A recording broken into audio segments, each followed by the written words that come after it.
Halo semuanya, semoga kalian dalam keadaan sehat dan baik-baik aja ya. Kak Ina lagi persiapkan beberapa video untuk ditayangkan seminggu 2 kali di YouTube tentang edukasi. Tapi selama dalam persiapan itu, tiba-tiba ada komentar ini. Gimana tangannya? Begini, pokoknya begini. Komentar yang membuat Kak Ina terenyuh dan merasa wow, kamu hebat. Tadinya Kak Inal cuma mau tulis di kolom komentar untuk menyemangati kamu. Tapi Kak Inal mau menyemangati secara langsung melalui video ini. Kamu hebat, Bill Clinton. Kamu anak yang kuat dan jangan menyerah hebat. Sampai saat ini kamu bisa bertahan menghadapi hal itu. Itu kehidupan yang sangat berat. Dan kamu minta beberapa solusi. Kak Inel ingin coba berikan dan semoga ini bukan hanya bermanfaat untuk kamu, tapi juga orang lain, adik kamu, ayah kamu, dan para pembuli. Oke, jadi gini Bill Clinton. Kadang kehidupan itu bisa kita jalani tidak mungkin mulus-mulus aja. Itu nggak akan bisa.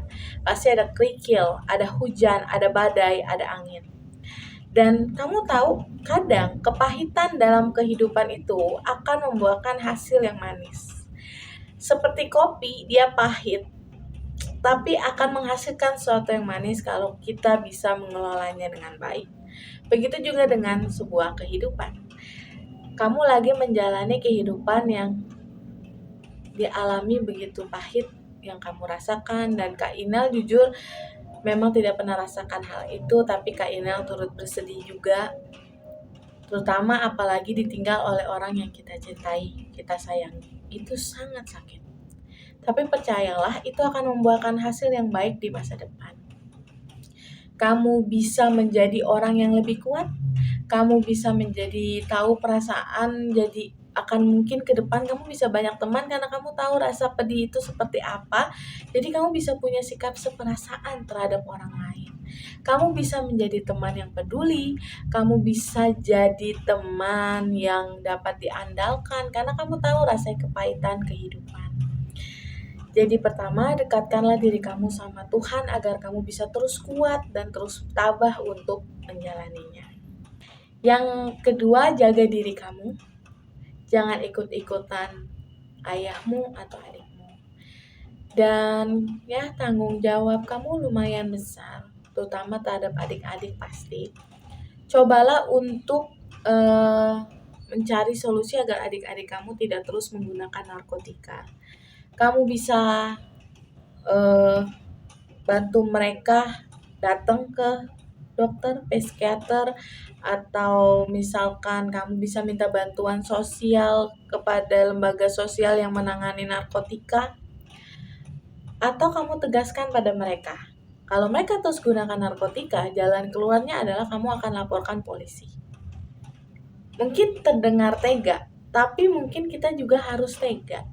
Kenapa? Agar mereka mau berubah, agar mereka tahu kita mau yang terbaik untuk mereka.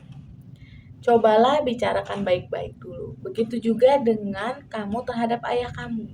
Jangan hilang respect terhadap dia. Kalau itu bicarakan baik-baik dan coba unggah gimana ya, hatinya. Misalkan kayak ayah tuh sosok yang sangat berarti.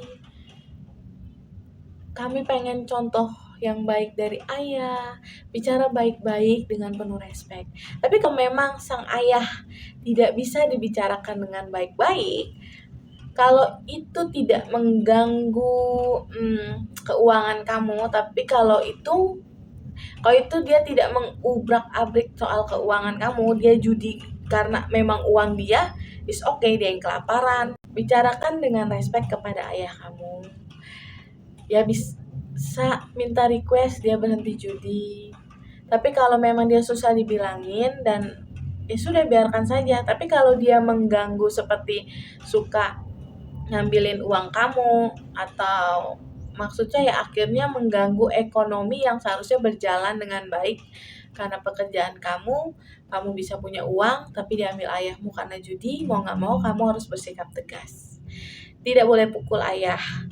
Kamu harus bersikap tegasnya, ya gak ada uang gitu loh. Gak ada uang untuk judi.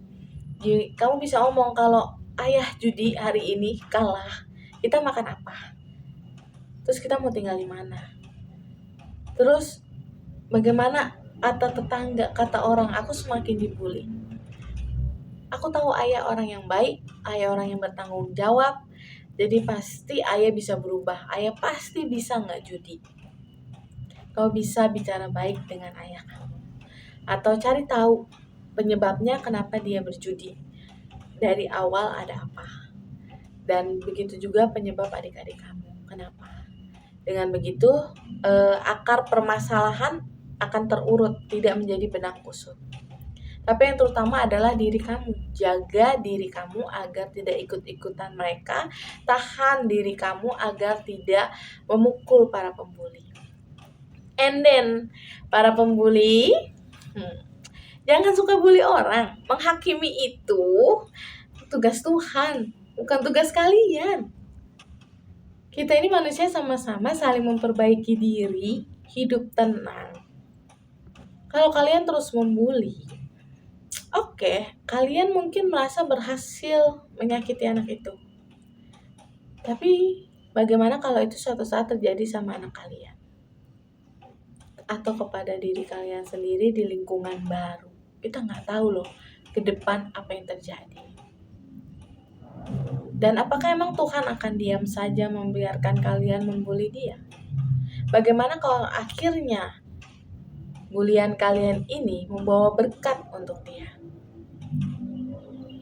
Bukankah kalian akan malu ke depannya?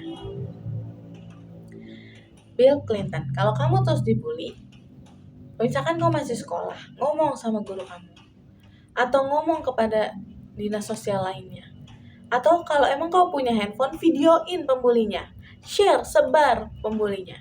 Kenapa Kak Inal sarankan seperti ini? Kalau sang pembuli itu tidak mau diam dan membahayakan nyawa kamu, lebih baik kamu share. Jadi itu akan membantu kamu agar kamu tidak diapa-apain sama mereka. Share aja, videoin.